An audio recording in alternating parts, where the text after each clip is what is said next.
In the current scenario, what would be the greatest challenges to leadership of companies?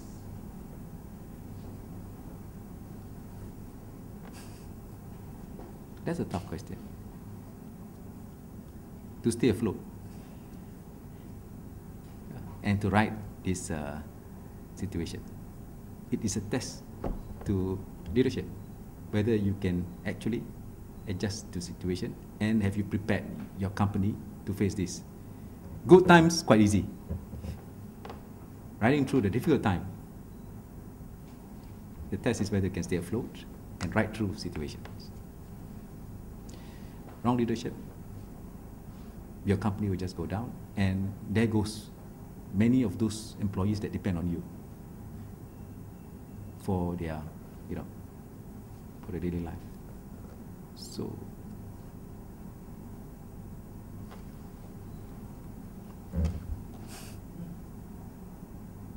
what about the leadership of a bank? No different. It's leadership of the bank to ensure that we being able to continue to remain viable,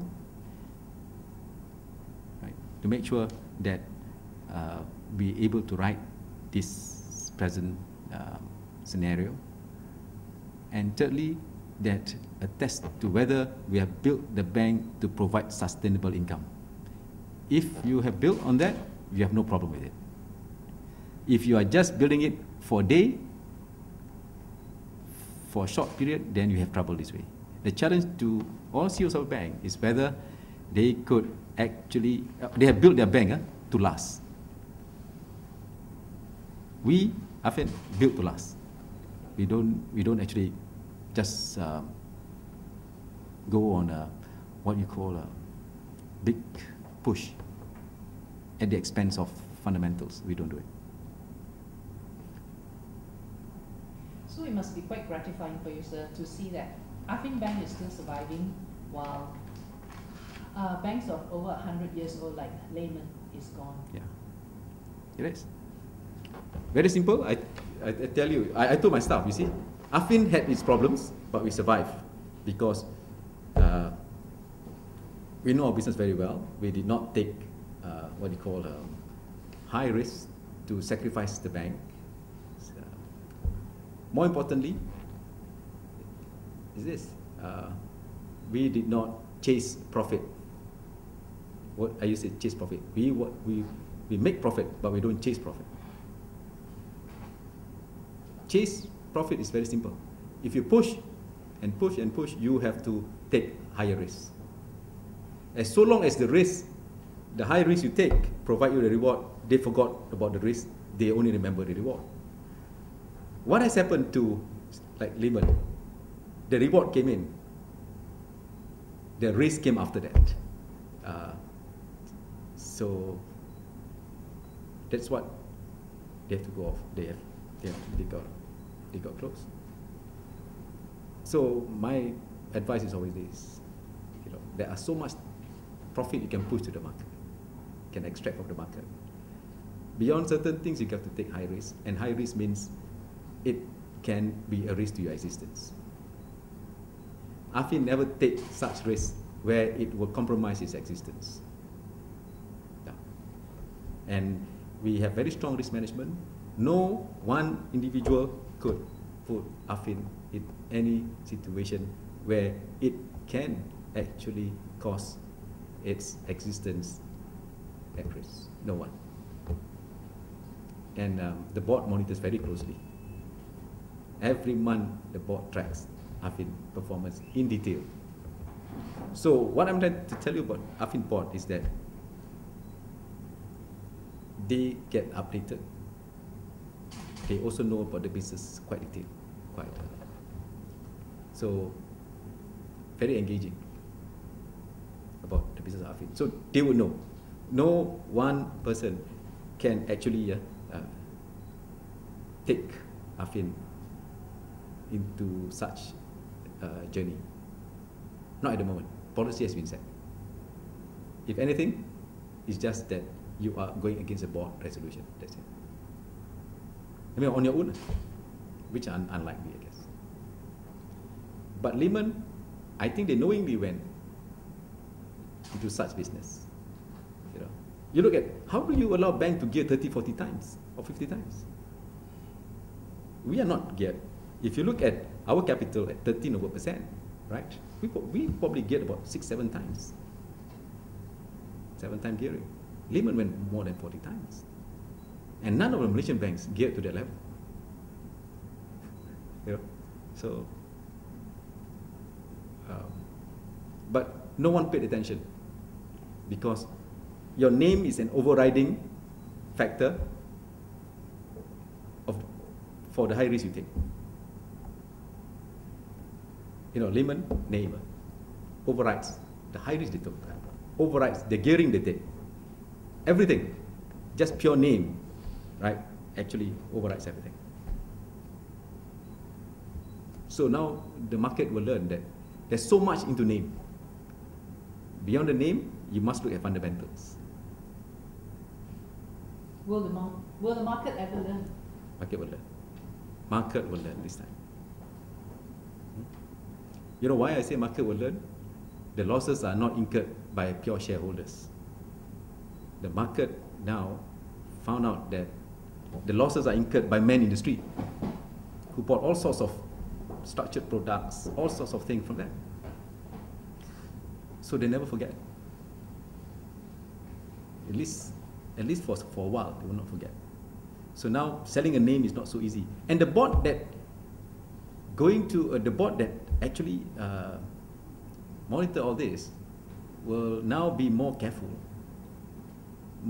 take more interest into all these fancy things, whether it's CDOs, CMOs, credit CDS,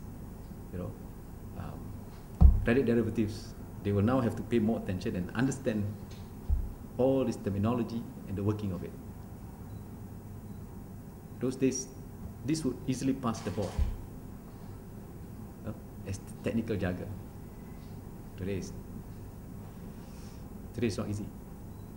The board is now having to actually really deliberate on what is credit default swap, what is collateralized mortgage obligations, all these fancy names they put in.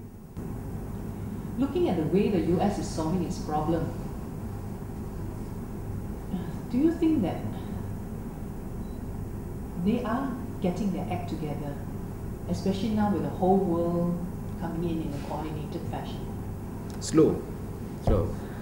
I think if they had done what we've done before, I think if they had just looked at the bank situation, right, ensure that they know the depth of the situation, and then carve out whatever problem they have, so that there will be no loss of confidence, and then tackle, if it's the mortgage market, then tackle the mortgage market, the mortgage assets. Then where the banks have to suffer losses, they are willing to recap now. They put the money in. Then where there are big ones, they carve it out and try and sort out. Then there will have, although you can see hindsight, no, there should have been foresight when the problem was looming. They would have done it better. Then we won't have to suffer the any prolonged downturn. There will be, the contagion effect will be far less. Yes. Far less. Because today is how they build confidence into the market. It's the confidence in the market. They tackle it front end, they would have saved a lot. But now they are doing some similarities as to what they are doing, but I'm not sure whether it's coordinated. It will be seen like more firefighting. That's how I see it. More firefighting. And what do you think of the rest of the world coming in, coordinated interest rate cuts, pumping money into the system? Don't you think that this is good? But it's an act of desperation. You're finding what it takes to sort it out. Cutting the interest rate, pumping in liquidity, guaranteeing deposits, right? Trying to recap banks. But until now, you don't have a plan. Looking into mark to market and said these are. Would you imagine that when we asked that mark to market not be implemented, how we would have faced? What I'm saying is that Do you know at this point the whole plan about to solve the problem?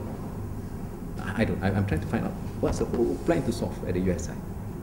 I only read reports that some banks are still bidding to implement the bailout plan. If you look at our 1998, other than what I said about the CDRC, Dana Modal and Dana Harta, to handle our outflow of our foreign exchange, we had selective capital control, right? We did that. We disengage with our stock exchange from Singapore side, right? We do that. A lot of things we did. We actually got the whole plan together. So if you ask that, we approach it, and the timing was such that all are done with perfect timing. And then to avoid black market, do you remember when we had selective capital control to avoid black market for US dollars? Actually, central bank was supplying US dollars everywhere. So you find that when we have selective control, there's no black market for US dollars. Do you notice that? Because central bank was supplying. So they actually, for us, we thought through the whole thing